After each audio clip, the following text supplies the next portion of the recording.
Capítulo 11. Ataque ao World Trade Center. A história da destruição do World Trade Center em 11 de setembro de 2001 não começa naquele dia. Tudo começou logo após a Primeira Guerra Mundial. Após a guerra, o jesuíta Edward Mandell House e Woodrow Wilson criaram a Liga das Nações. Quando o senador dos Estados Unidos da América Henrique Abbott Lodge manteve a América fora da Liga, os jesuítas ficaram furiosos. Isso nunca deveria acontecer novamente. Portanto, em 1921, sob a influência de House, foi formada nos Estados Unidos uma organização chamada Conselho de Relações Exteriores, CFR. Essa organização atraiu pessoas de poder, riqueza e influência. Alistou políticos, pessoas da mídia e grandes empresários. O objetivo final do CFR era quebrar todas as fronteiras nacionais e estabelecer um sistema de governo mundial. O contra-almirante Chester Ward, membro do CFR por 16 anos, declarou: "A facção mais poderosa desses grupos elitistas tem um objetivo em comum: eles querem provocar a rendição da soberania e da independência nacional dos Estados Unidos." Barry Goldwater, Sem Desculpas, William Morrow Company, página 278. Os jesuítas sempre odiaram a América e tudo o que este país representa, e trabalham incansavelmente para destruí-lo. O grande objetivo do CFR era a destruição da soberania americana e das liberdades constitucionais. Para conseguir isso, tanto os partidos republicanos quanto os democratas deveriam ser controlados, e um banco central deveria ser criado, o Banco da Reserva Federal. Quando um novo presidente entra em cena, há uma grande rotatividade de pessoal, mas nenhuma mudança na política. Exemplo: durante os anos de Nixon, republicano, Henry Kissinger, membro do CFR e protegido de Nelson Rockefeller, foi responsável pela política externa.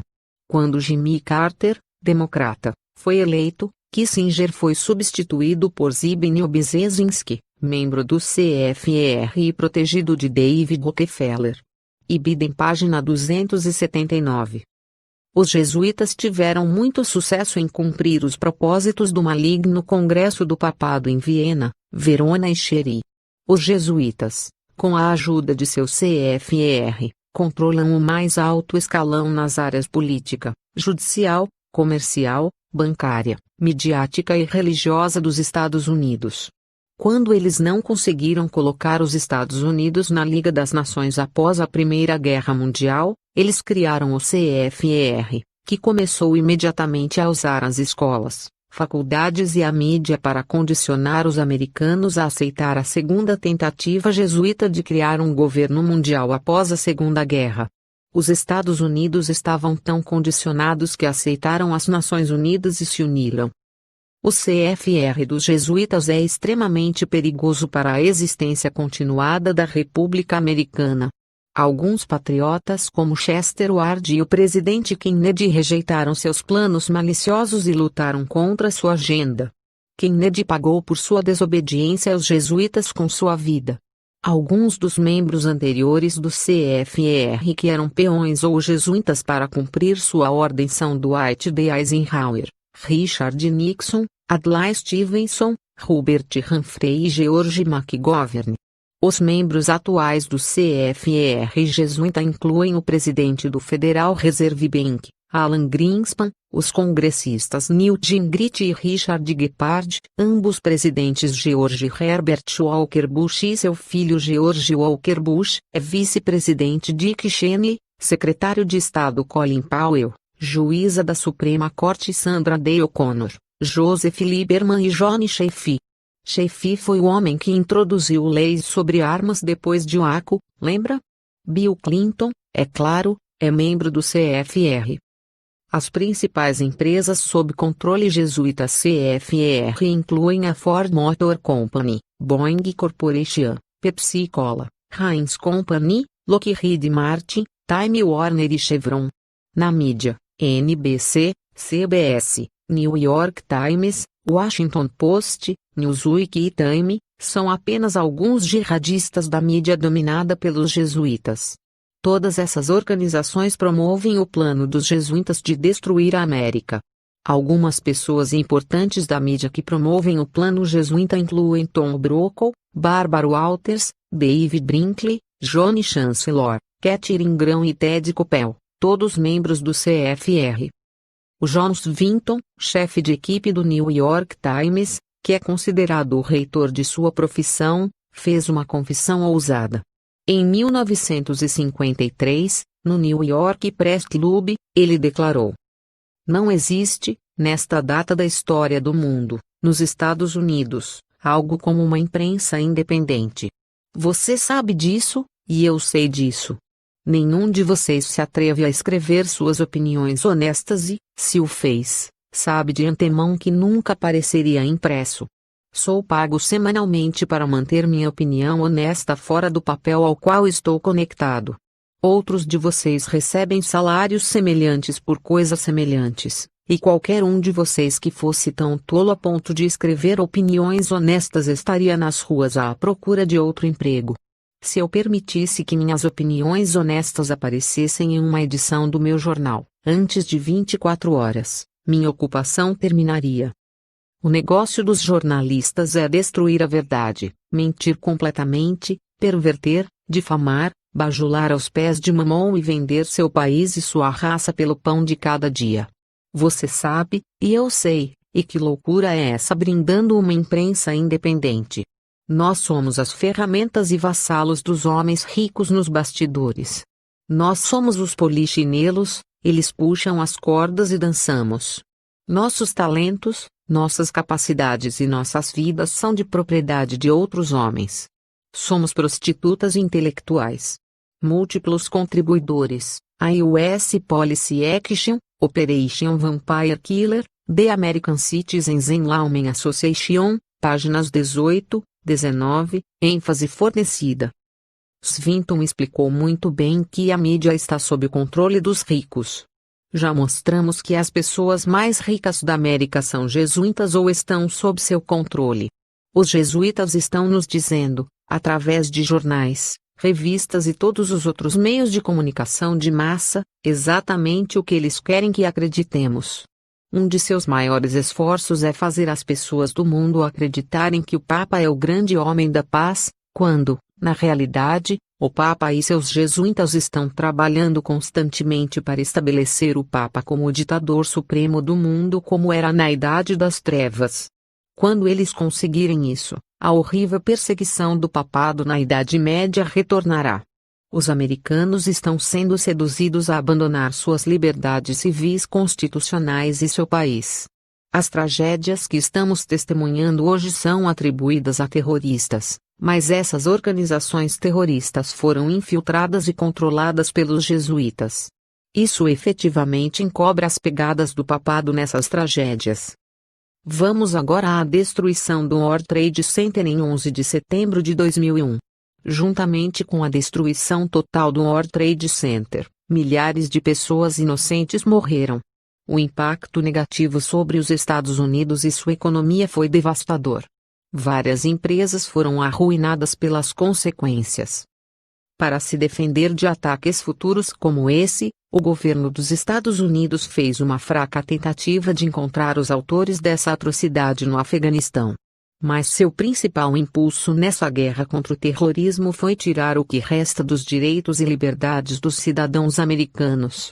Por alguma razão inexplicável, se os direitos civis dos cidadãos americanos forem retirados, não haverá mais terrorismo. Esse ataque contra os americanos veio da Casa Branca, do Departamento de Justiça, do Congresso e da mídia.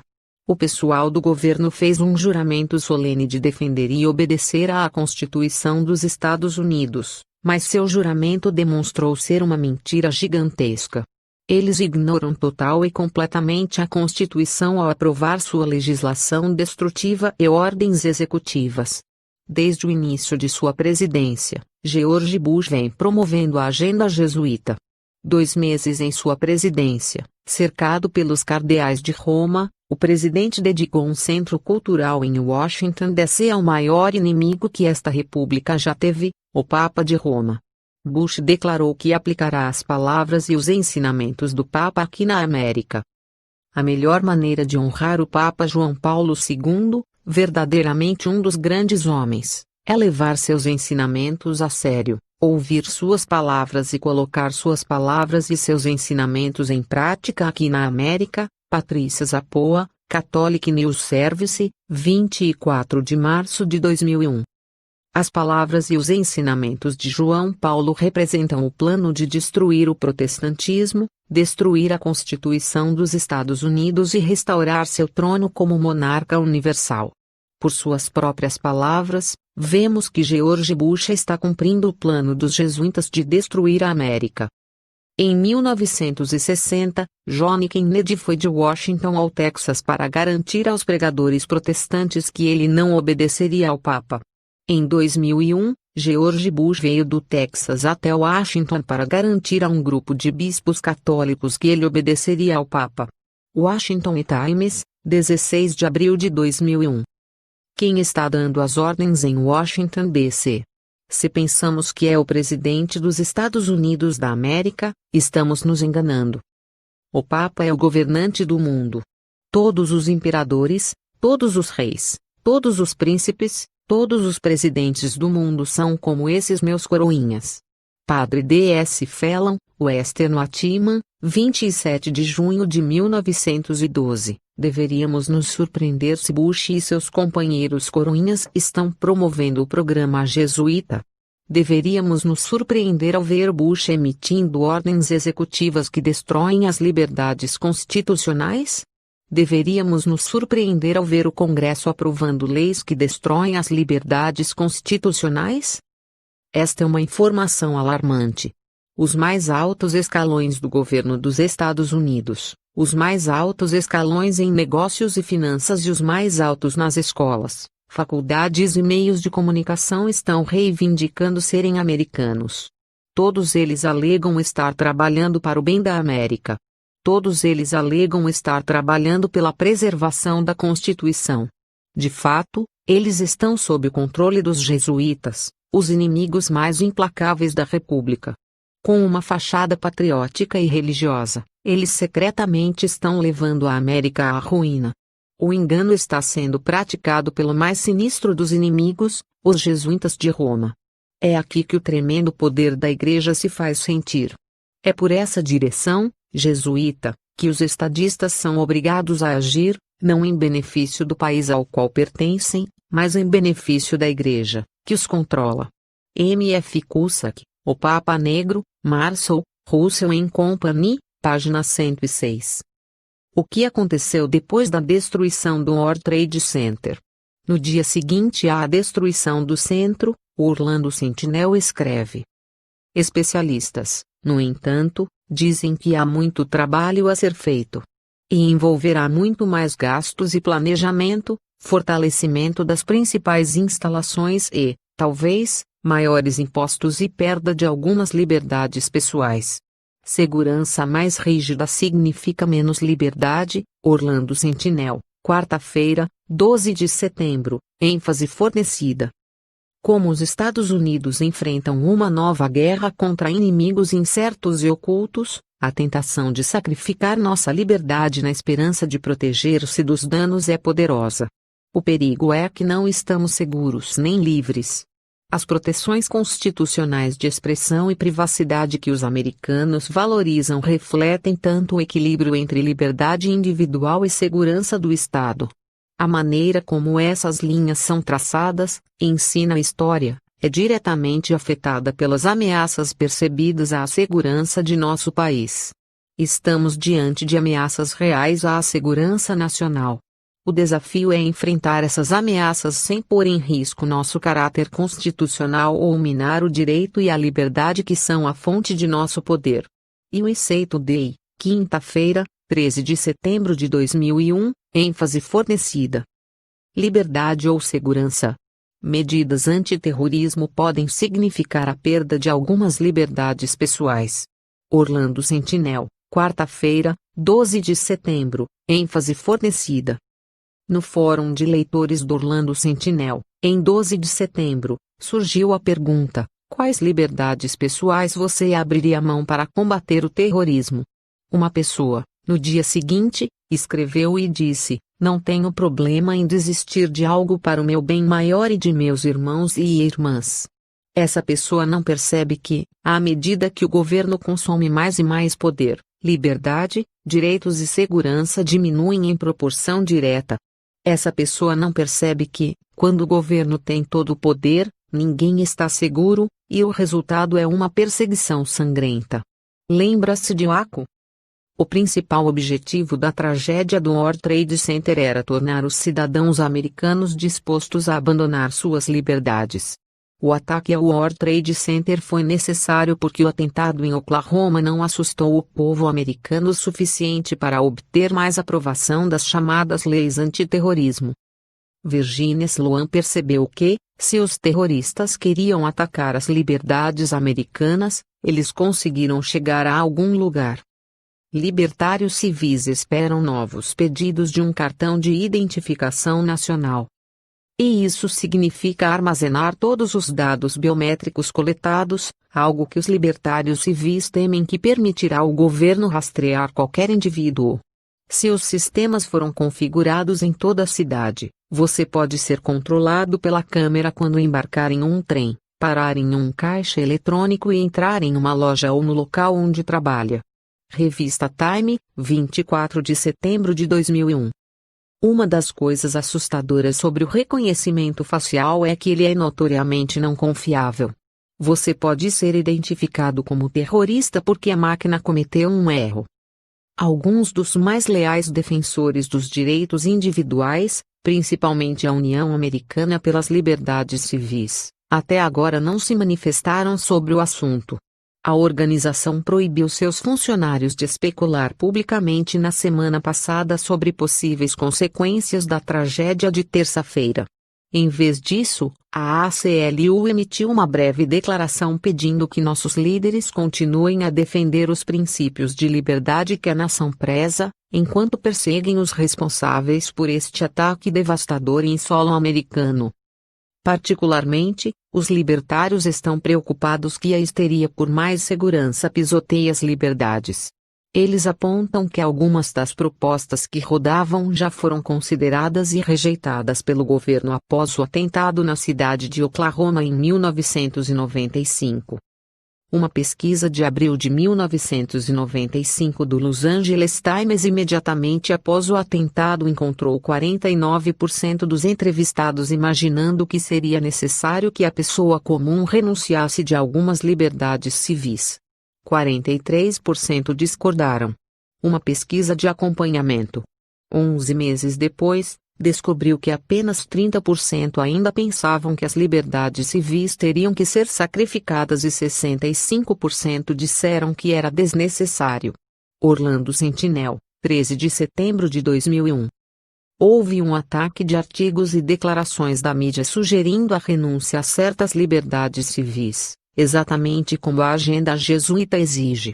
Em 26 de outubro de 2001, George Bush assinou o Ato Patriótico dos Estados Unidos da América de 2001, proposto 5 dias após a tragédia.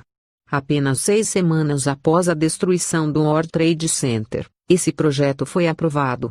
Isso é realmente incrível. É praticamente impossível que um projeto seja concebido, escrito, debatido e aprovado com rapidez. Veja, eles já tinham o projeto de lei escrito antes da tragédia ocorrer. O projeto aprimora a capacidade das autoridades federais de tocar em telefones, compartilhar informações de inteligência, rastrear o uso da internet, e-mails e telefones celulares e proteger as fronteiras dos Estados Unidos da América. Bush assina novas leis para combater o terrorismo. Reuters News Service, 26 de outubro de 2001. Laura Murphy, da União Americana pelas Liberdades Civis, declarou naquele artigo: como nação, não podemos permitir que uma amicidade pública muito legítima imunize a administração e o Congresso de sua obrigação de proteger a Declaração de Direitos e os valores fundamentais que esse documento incorpora. Em nome do combate ao terrorismo, o governo está retirando os direitos e liberdades constitucionais o mais rápido possível. Isso levará a terríveis perseguições nos Estados Unidos, o que será muito pior do que as tragédias físicas. Os legisladores chateados com algumas das ações antiterroristas da administração questionarão o procurador-geral Jonas Croft sobre o assunto. Alguns congressistas dizem que as ações do governo foram longe demais ao infringir as liberdades civis. USA Today, 26 de novembro de 2001, ênfase fornecida. No mesmo artigo, no mesmo dia, há um cartão de duas crianças decorando uma árvore de Natal. Um canta, ele vê você quando você está dormindo, sabe quando você está acordado, sabe se você foi bom ou ruim. A outra criança diz, já chega do procurador-geral Ashcroft. Nos Estados Unidos, nos últimos 8 anos, houve 3 terríveis tragédias, o Waco, Oklahoma e o World Trade Center. Em todos os casos, a solução do governo para os problemas aumentou consideravelmente o poder do governo e a perda de direitos e liberdades constitucionais. Nesse curto período de 8 anos, assistimos a uma grave destruição da Constituição, o maior documento já criado pelos homens. Uma guerra insidiosa está sendo travada contra a liberdade constitucional na América. Após a destruição do World Trade Center, esse certamente foi o ponto central dos políticos e da mídia. Afirmando serem americanos leais, agentes dos jesuítas no Congresso e na mídia têm cumprido seu plano de destruir a América com quase nenhuma oposição. Lembre-se, os jesuítas são totalmente antagônicos à Constituição americana e a tudo o que ela representa. Charles Chiniquy disse, muito antes de ser ordenado sacerdote, eu sabia que minha igreja era o inimigo mais implacável desta república. Meus professores foram unânimes em me dizer que os princípios e leis da Igreja de Roma eram absolutamente antagônicos aos princípios que são os alicerces da Constituição dos Estados Unidos da América. Charles Chiniquy, 50 anos na Igreja de Roma, Chic Publications, página 283. Observe com cuidado enquanto Chiniquy compara as distinções entre os dois. Primeiro, o princípio mais sagrado da Constituição dos Estados Unidos é a igualdade de todos os cidadãos perante a lei. Mas o princípio fundamental da Igreja de Roma é a negação dessa igualdade. Segundo, a liberdade de consciência é proclamada pelos Estados Unidos, um princípio muito sagrado que cada cidadão deve defender, mesmo ao preço do seu sangue. Mas a liberdade de consciência é declarada por todos os papas e concílios de Roma, uma coisa ímpia e diabólica, que todo bom católico deve abominar e destruir a qualquer custo. Terceira, a Constituição americana garante a absoluta independência do poder civil do poder eclesiástico ou da Igreja, mas a Igreja de Roma declara que essa independência é uma impiedade e revolta contra Deus. Quarta, a Constituição americana deixa cada homem livre para servir a Deus de acordo com os ditames de sua consciência, mas a Igreja de Roma declara que nenhum homem já teve esse direito, e que só o Papa pode saber e dizer o que o homem deve acreditar e fazer. Quinta, a Constituição dos Estados Unidos nega o direito de qualquer um punir qualquer outro por diferir dele na religião, mas a Igreja de Roma diz que ela tem o direito de punir com o confisco de seus bens, ou a pena de morte, aqueles que diferem na fé do Papa. Sexta, os Estados Unidos estabeleceram escolas em todos os seus imensos territórios, onde convidam os povos a enviarem os seus filhos, a cultivarem a sua inteligência e a tornarem-se cidadãos bons e úteis. Mas a Igreja de Roma amaldiçoou publicamente todas essas escolas, e proibiu seus filhos de atendê-los, sob pena de excomunhão neste mundo e condenação no próximo.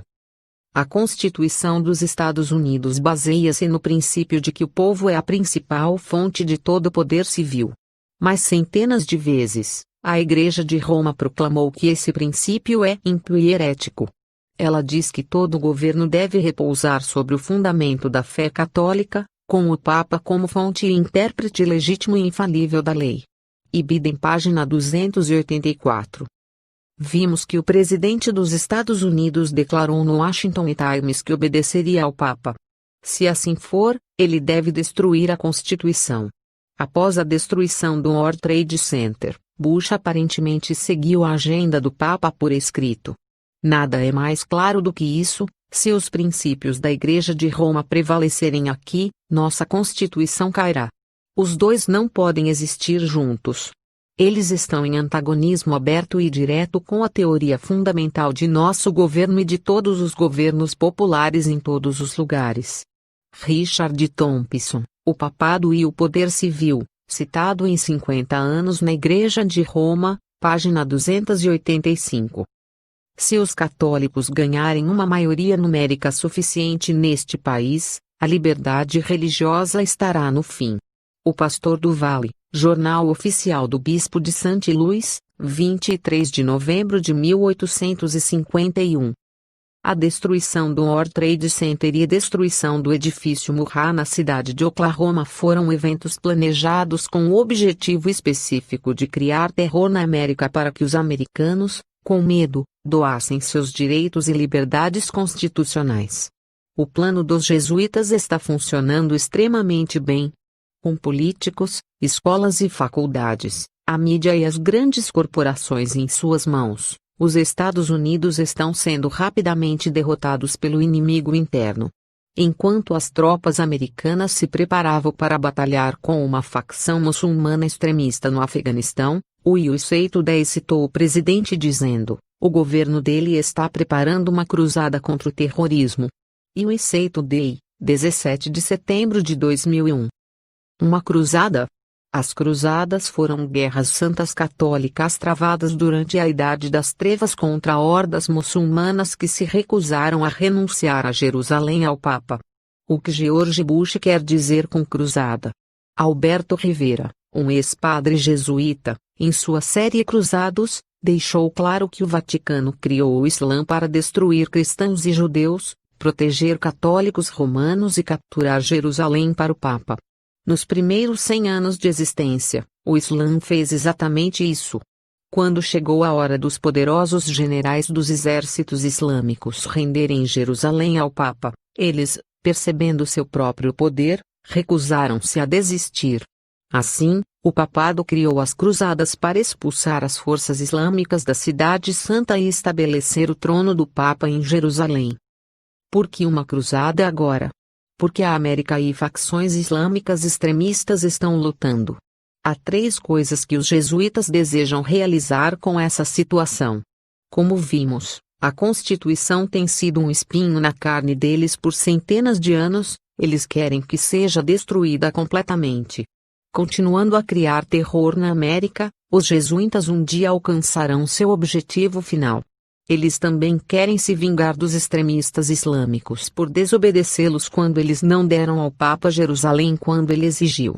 Finalmente, a guerra continuará no Oriente Médio até que as multidões do mundo cansadas clamem por uma solução pacífica para o conflito. Quando esse tempo chegar, adivinhe quem será considerado o único pacificador cuja presença em Jerusalém traria a tão cobiçada paz? Colocar o Papa como líder nessa região problemática parecerá ser a única resposta, porque a imprensa mídia controlada condicionará todos à ideia.